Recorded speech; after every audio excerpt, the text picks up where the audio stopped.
Well, good evening, everyone, and welcome to the Brian Crombie Radio Hour on Saga 960. I got to tell you, rarely do you come across just an unbelievable voice.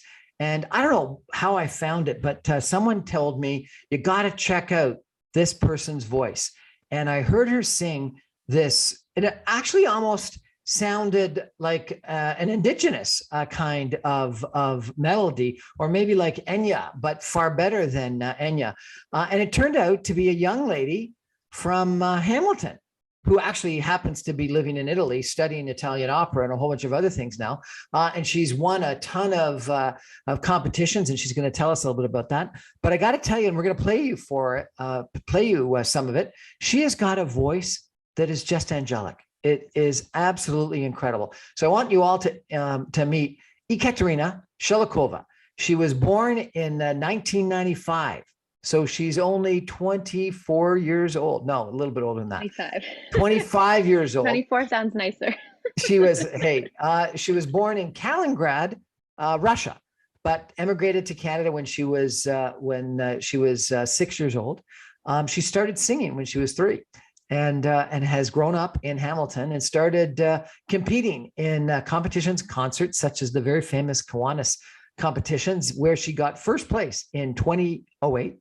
2010 and 2012, as well as things like the Russian Hopes Festival, when she won first place out of 200 contestants. And she'll probably tell us more, because she was in her first opera when she was 10 years old, Carmen, which sounds fantastic.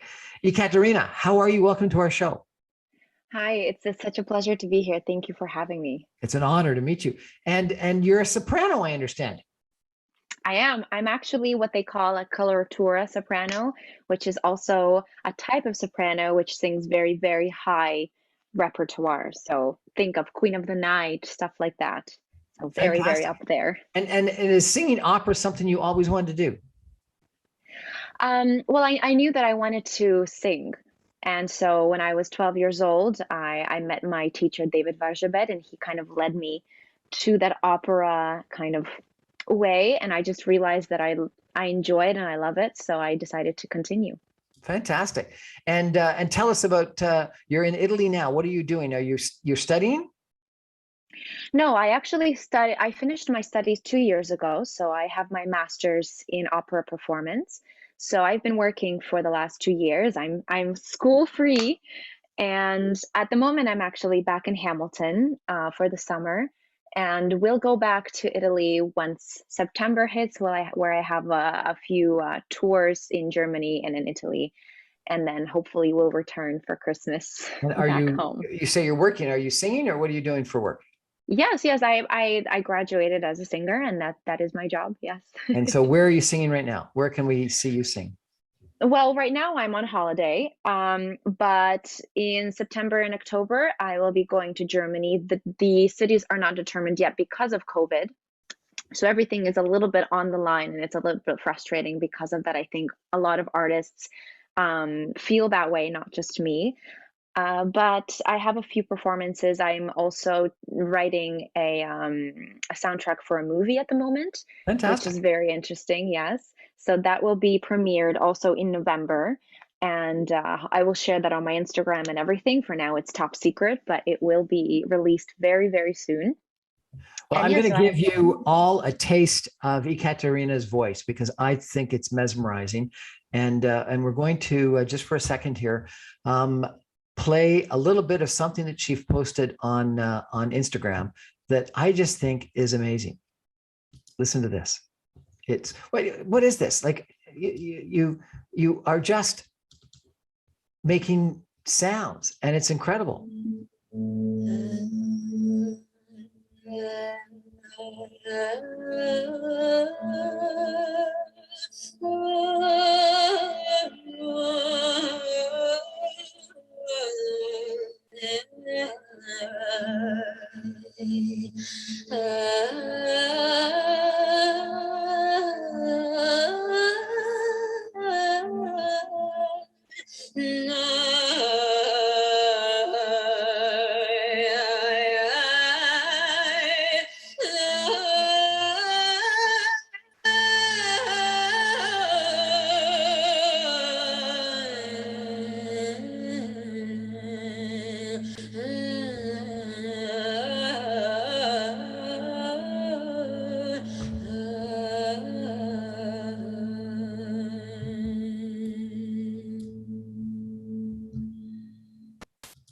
What was that? It was beautiful. Thank you so much. It's just improvisation, so it's really a lot of just my soul put into music, I guess. So when I call it sort of, it sounds almost indigenous or like Enya or something like that. Is that at all a reasonable comparison? It could be, yes, yes. I grew up listening to Enya, and so definitely she was always one of my inspirations for all of my kind of improvisations that I have done throughout the years. I think my inspiration comes from many different places because I lived in Russia, Canada, Italy. I lived in Mexico for a whole year.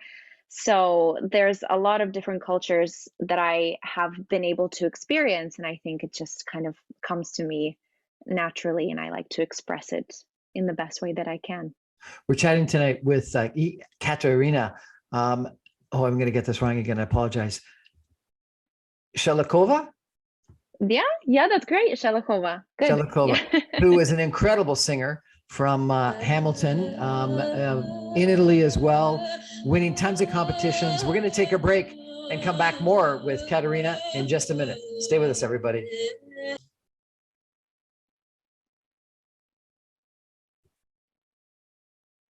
Welcome back to the Brian Crombie Radio Hour on Saga 960.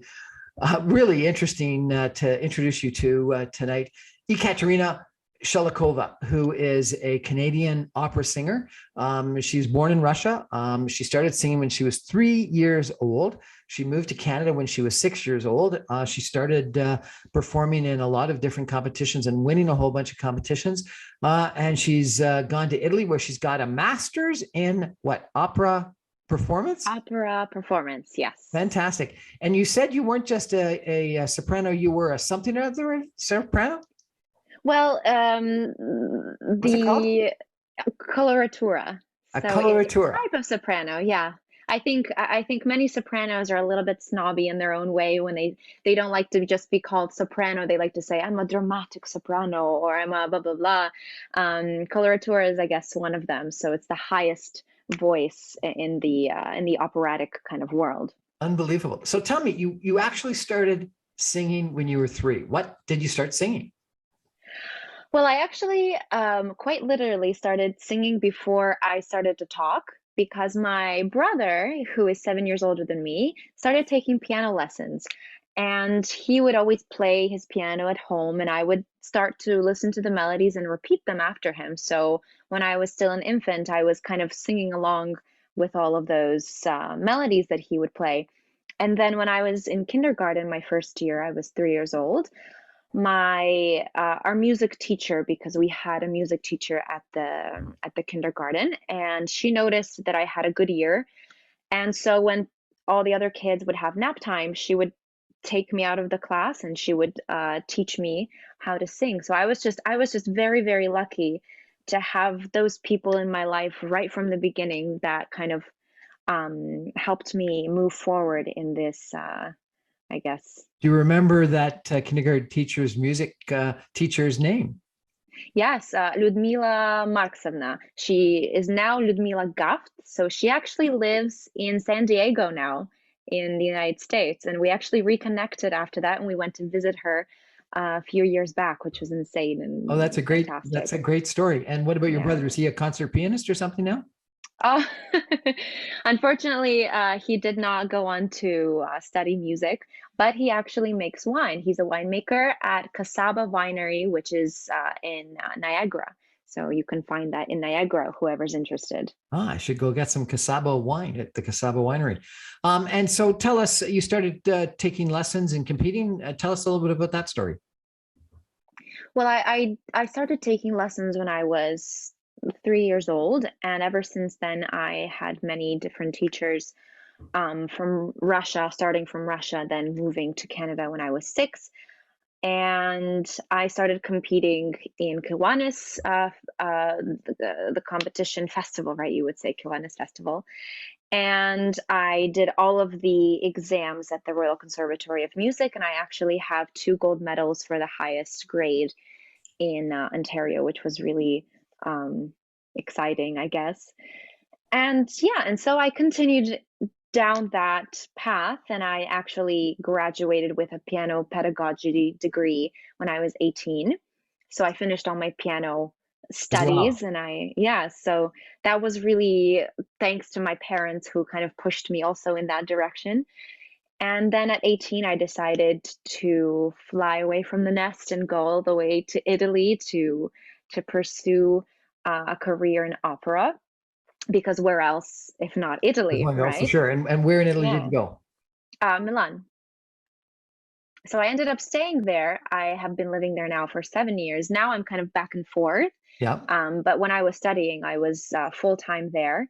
And do you do a And yeah, bachelor's and a master's, or what? yes, yes. So I did first my bachelor's, and then I decided I wanted to study more. I was not ready to let go of the student life, and I decided to finish my master's, but it was definitely worth it. It was fantastic.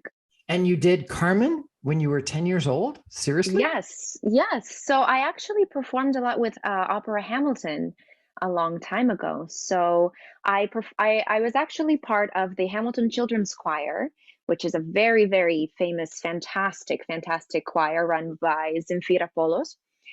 And I was singing in that choir for many years, and the Hamilton Opera would always come to the Hamilton Children's Choir to audition some of the kids to sing in the kid choirs in all of these productions. So I sang in Carmen, I sang in Tosca, I sang in The Magic Flute. So we did many different productions, and it was thanks to Hamilton Children's Choir that I got to sing in Opera Hamilton. But it was I think that was pretty much the point. I think in Carmen, when I was 10 years old, when I would sit till the end of the show, all the kids would already go home, and I would sit till the end of the show and watch Jose kill Carmen every time and sit there and cry my eyes out when I realized I want to do that too. And did you? I did. Well, Carmen, unfortunately, is not in my repertoire. It is kind of the opposite of what my voice sounds like, unfortunately. But yes, I did pursue it. So ever since I started performing when I was 10 years old in the children's choir, I realized that is what I want to do as well. So I pursued it. So But you haven't actually been in Carmen again as an adult. no, no, because there's not really a role for me in that opera, unfortunately. What's the biggest role that you've played, or the proudest role that you've played? Oh, I think that would be a mix between Olympia from Les Contes d'Hoffmann and Candide. Oh no, oh my gosh, Candide. The opera Candide, Cunegonde from Candide by Leonard Bernstein.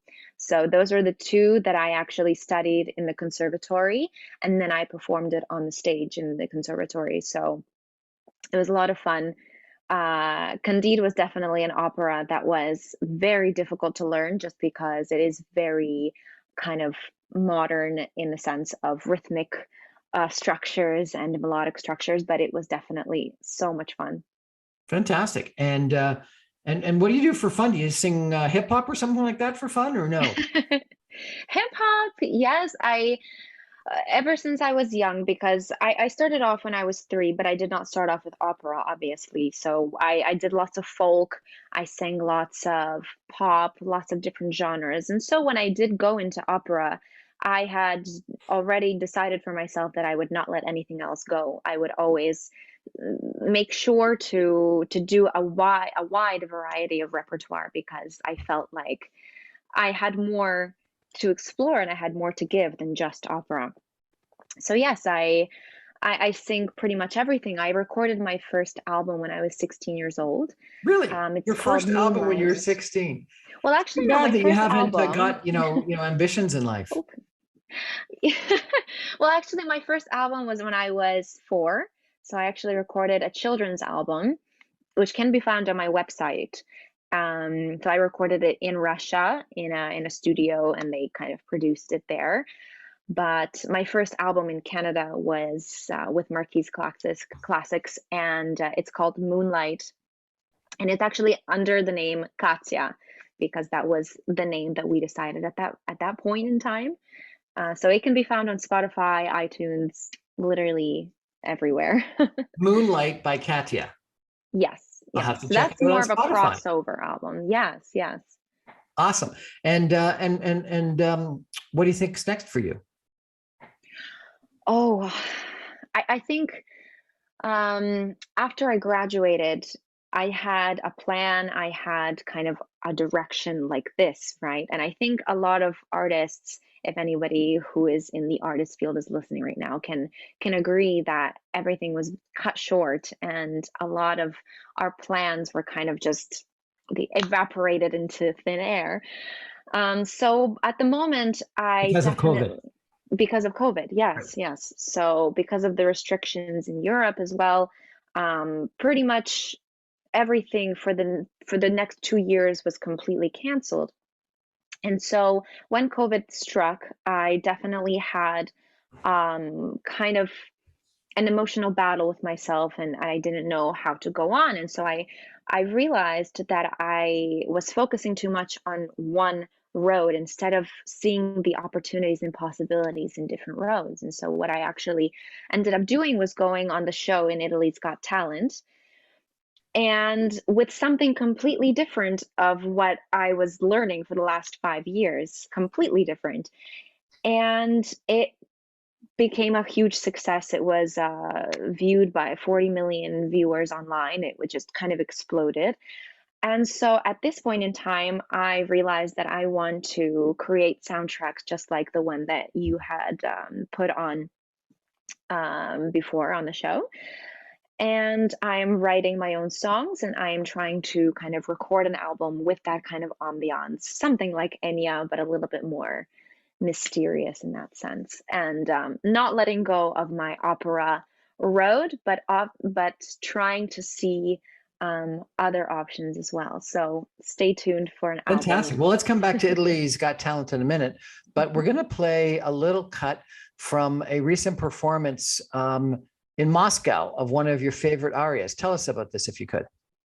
Yeah, so this is actually an aria from Olympia from Le Comtesse d'Hoffmann.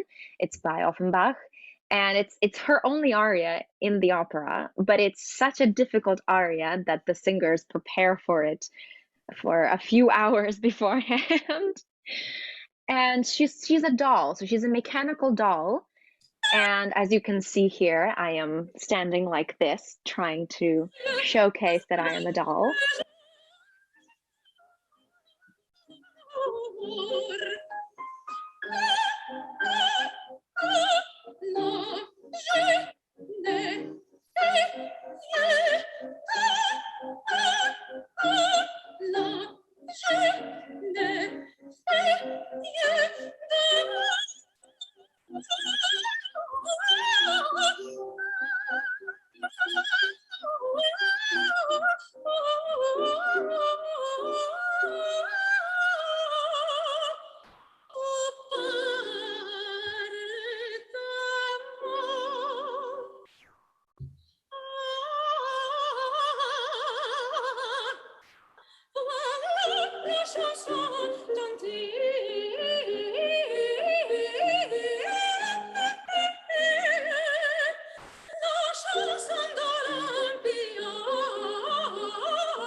Beautiful. And I understand that you won a award at this event. No, this one actually it was a little bit complicated. So this was actually the semifinals. So I did make it to the semifinals, but unfortunately to the finals I did not. So no. And was it Kind of put a little salt in the wound there. was it interesting performing in Moscow? Yes, it was a fantastic experience. I had taken a part in another competition a few years back, which was the Magomayev competition. So it wasn't my first time performing in Moscow, but it was definitely it's always such a treat to come back to my roots and to be able to perform somewhere Well, that yeah. you've got an incredible voice. We're going to take another break and come back more. And I want to hear a little bit about this Italy's Got Talent. Stay with us, everybody. Welcome back to the Brian Crombie Radio Hour on Saga 960. We're chatting tonight with Ekaterina Shelehova. You got it. Shelehova. Shelehova, I apologize, who is a Canadian, Italian, Russian opera singer. She's born in Moscow, started singing when she was 3. Kaliningrad. Sorry, Kaliningrad. Russia, you're right. I apologize. Not Moscow, Kaliningrad. Emigrated to Canada when she was 6. Started competing in Kiwanis competitions, went to the Royal Conservatory of Music, went to Milan for her bachelor's in opera and a master's in opera performance, and has just had an incredible career. And then she did something kind of brave and courageous and went on Italy's Got Talent. Tell us about that. So this was during the pandemic. Like I was saying before, a lot of artists lost their jobs. They lost kind of their direction. And I started to kind of improvise with these kinds of melodies. And a lot of people started saying, you should apply for the show. You should apply for a talent show. And I was always very, I wouldn't say shy to do it, but I don't know why I always hesitated. But I think during the pandemic, I realized, I have to try. I want to try. And so it ended up happening. I was selected to be one of the contestants, and we filmed it all in one day. Everything that was performed there at the audition was an improvisation, because that is what we had decided on. So everything that was heard was completely new. And so when I watched it a few months after, I completely forgot what I did. So I kind of listened to it for the first time with everybody Fantastic. else. Yeah. So that was interesting. And the whole experience was fantastic. And I had nothing but kind words from others after my performance. I was very nervous to showcase something as different as this, because I showcase something called throat singing, which is found in many different cultures, as well as Russian culture. You can find it in Mongolia. You can find it in Canada as well, this type of throat singing. Of course, different types and different techniques, but I wanted to showcase what my voice can do and what I can transmit with just a simple melody with no words involved. So I And was what was very the nervous. reaction when people said, or when you said you were going to do throat singing? Well, I didn't tell my vocal teacher because I knew she would freak out.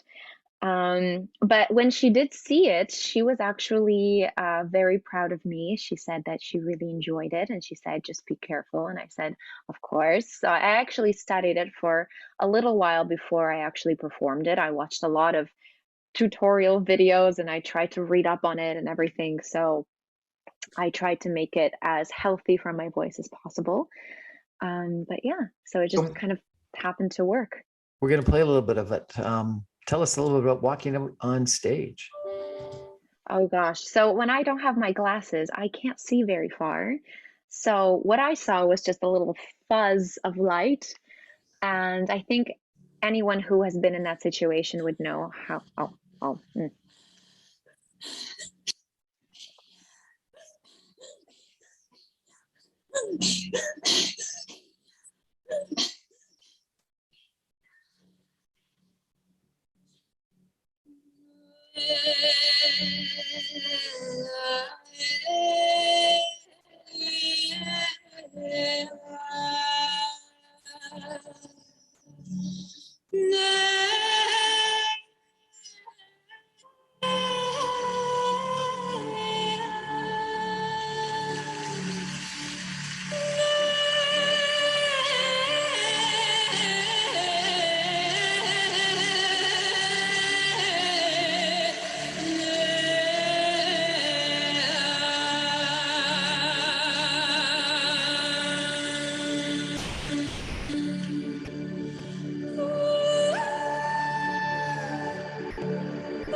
Wow.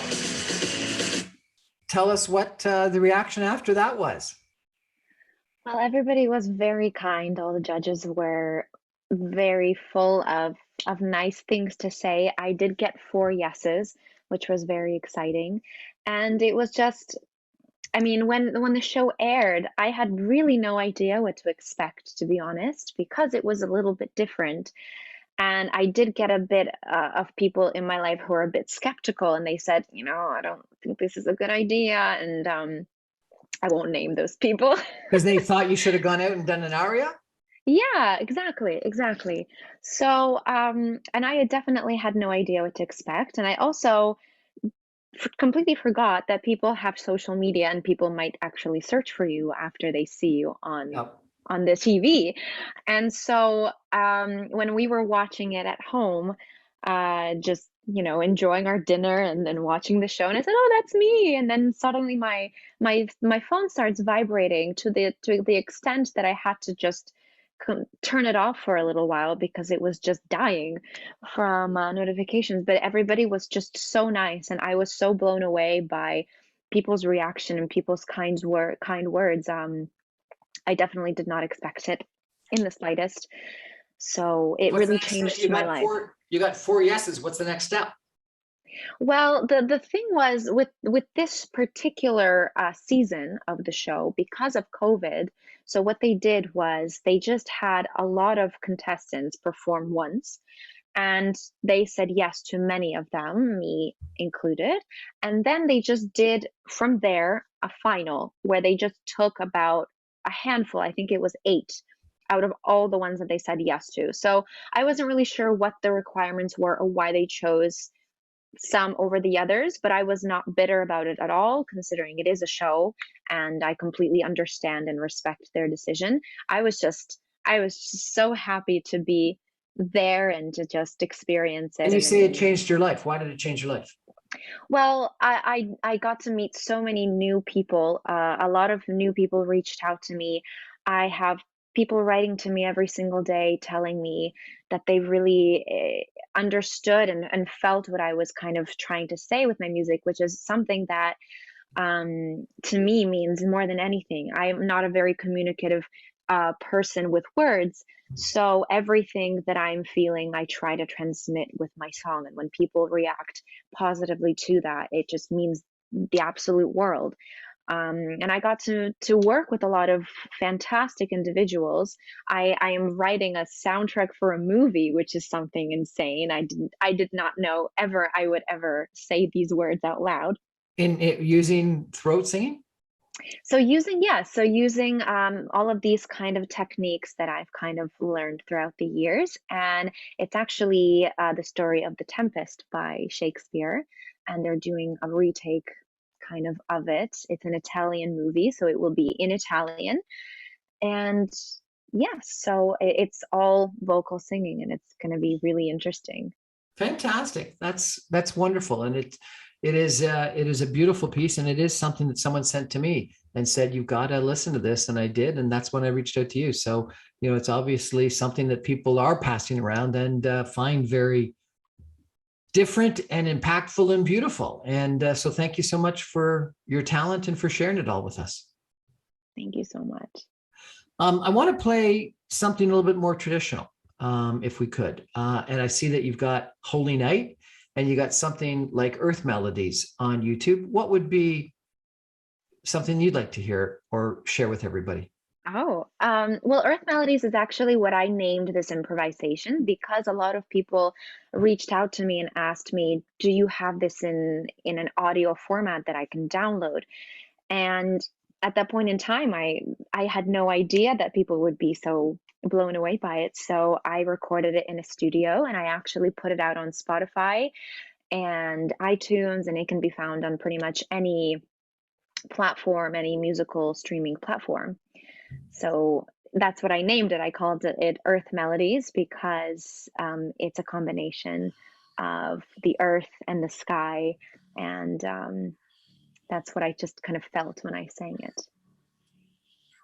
But on my YouTube, if we're going to be sharing, yeah, so that's the music kind of video for it that that I did with a fantastic composer, Emanuele Tedeschi. So he's actually in Italy, and we got to meet because of Emily's Got Talent, which was awesome.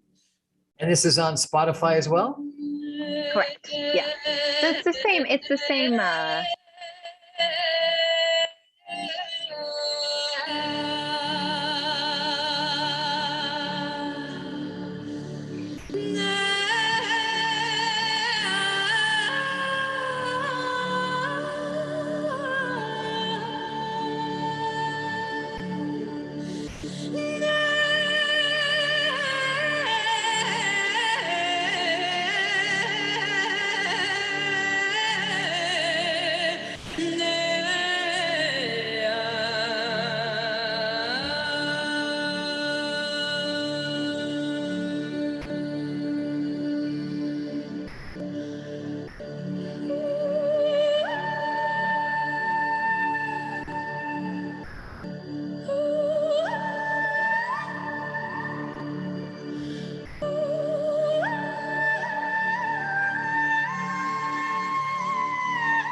Just beautiful. Thank you again for that. That was wonderful.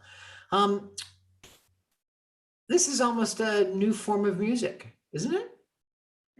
Well, Or is it an old form going back to thousands of yeah. years ago? I mean, throat singing can be found for, I mean, centuries. I mean, thousands of years ago.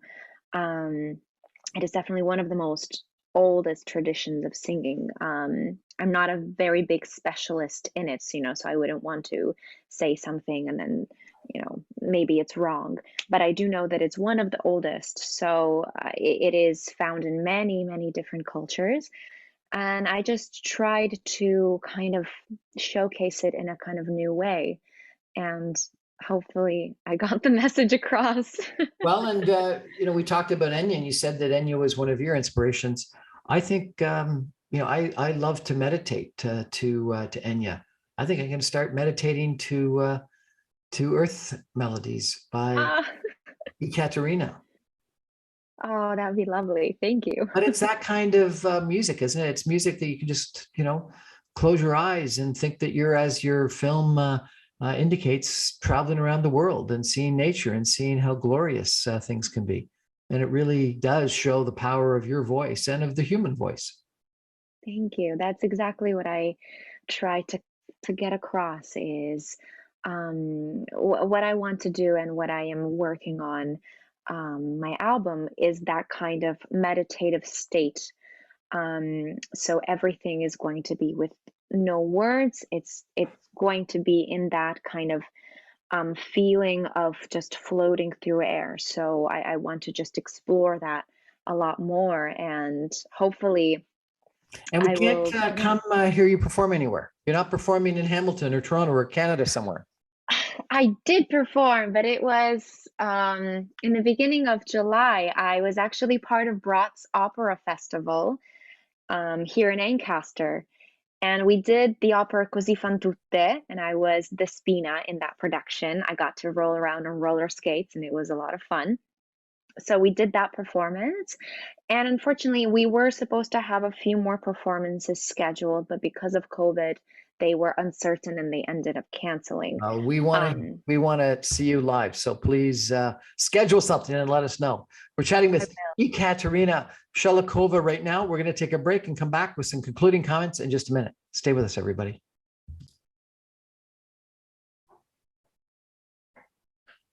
Well, we tonight have met, I think, a future, she's probably already a star, but I'll say a future star of Canadian, if not the world's vocal performance, whether it be opera or throat singing or something new and different that she comes up with, because I've got to tell you, I've rarely met such a beautiful voice and such a beautiful person and such a beautiful personality. So thank you so much for sharing a couple of minutes with us tonight. It's been a real pleasure. What are your dreams? What do you want to do? Is there a stage that you've always dreamt of performing on? Oh, I have so many dreams. I think it's a little bit too much. But since I was a little girl, I used to go with my parents to the movie theater because they would always show the opera live performance from the Met, right, from the Metropolitan. So my biggest dream was always to sing at the Met, just because I grew up watching so many productions. But definitely that was one of my dreams, but now I have so many others, such So if as, you were going to sing at the Met, what's the performance you'd want to be in, and what's the aria you'd want to sing? oh my gosh. Well, if we're going to be serious and sincere, I can't say Carmen, although I want to, even though that will never happen, unfortunately. But I think my dream role would definitely have to be Lucia from Lucia la Benmour by Donizetti. It's just such a crazy role, and she literally goes crazy in the end, which is so fun to play. I think as well, my biggest dream is to play Ophélie from Thomas's Hamlet. So it's a French opera, and it's one that's not performed, unfortunately, as much as it should. It is the most brilliant, the most beautiful opera I've ever heard in my life. And if anyone's listening and wants to listen to it, I recommend you listen to this opera, or at least just the aria of Ophélie, which is when she goes crazy and drowns herself in And the have lake. you performed it already? Can we get that on YouTube, sung by you?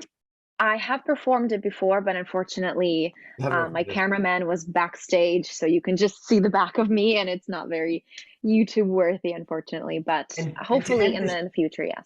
And to end the show, we're going to play your version of Simon and Garfunkel's Scarborough Fair. Yeah. Tell us about this. When did you do this and why?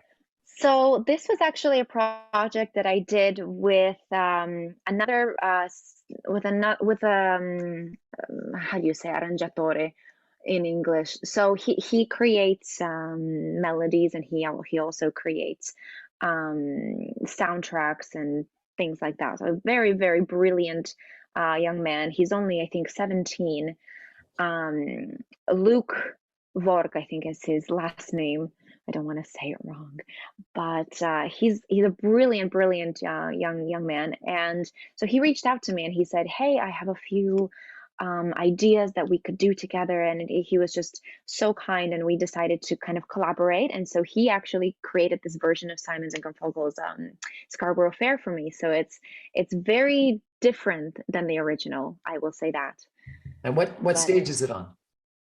This was actually on Talked. I said Vogt. See, it's Talked, his last name. This was at a festival in Rimini, and it was actually with Emanuele Tedeschi, which I had mentioned before. And it was an online festival that they did, and I got to be a part of it, which was really nice. Are you going to Scarborough Fair? Was there sage, rosemary, and thyme? Remember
Again, absolutely beautiful. Thank you so much.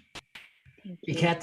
Ekaterina Shelehova, thank you so much for joining us tonight. If people want to check you out on Instagram or YouTube or Spotify, how do they do that? So it's going to be my full name everywhere, but it's enough to just write Shelehova with Shelehova. Sometimes I forget how it's spelled too. But I'm everywhere. I'm on all the platforms. I'm also on TikTok because someone convinced me to get a TikTok, so I have TikTok. And yeah, so I try to stay updated on all of them, even though I am not very tech savvy, but I try my best. So yes, please Thank you. follow me. Thank you so much for joining us. Thank you. It's been such an honor. Thank you so much. Wise men say only fools rush in, but I can't help falling in love with you. Shall I stay? Would it be a sin? For I can't help falling in love with you. Like a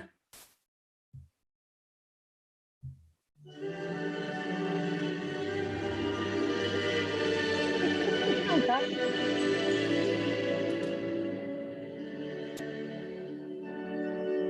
Oh gosh, I was so young here.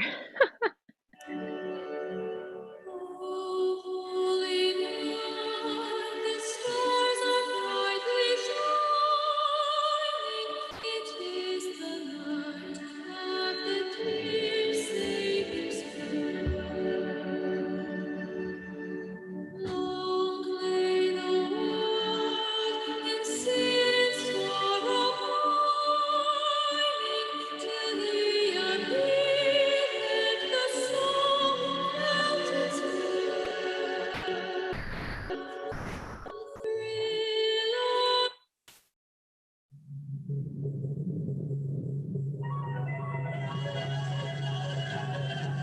Oh, I love this one.